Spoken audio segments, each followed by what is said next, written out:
The house that taught us how to stay together. My cousin Marcus always assumed he'd get the family cabin up in northern Michigan. He was the one who stayed behind, in our sleepy hometown, mowing the lawn, fixing the leaky roof, and pouring coffee for our granddad during his final years. The rest of us, we chased corporate jobs in Chicago and New York. So, when the family gathered at a dusty lawyer's office downtown, Marcus sat at the head of the table looking incredibly confident. He smirked, as if the reading of the will was just a formality. The lawyer, a quiet man in a tweed jacket, read through the assets, savings, split evenly. The old Chevy truck, left to Marcus, but then came the cabin, the heart of our entire family. The lawyer looked up, adjusted his glasses, and said, "The cabin and the surrounding land will be placed into a joint trust, owned equally by all four cousins." Marcus snapped.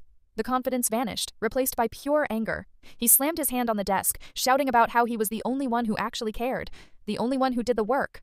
But then, the lawyer pulled out a handwritten letter from our granddad. He passed copies to all of us. Granddad wrote that he knew Marcus would be angry. He wrote about how deeply grateful he was for the lawn mowing and the late-night chats. But then, he wrote something none of us expected. He said, "If I leave the cabin to Marcus, the rest of you will feel like guests. Eventually, you'll stop visiting. You'll stop telling the stories about the time we lost the canoe or the night we saw a bear on the porch. I am not leaving you a piece of real estate. I am leaving you a reason to stay a family." At the very bottom, Granddad added one last line. "The day you guys stop fighting over who owns it and start fighting over who gets to host Thanksgiving is the day I rest in peace." The room went completely silent. Marcus looked down at the paper, his hands shaking, and for the first time in years, he didn't argue.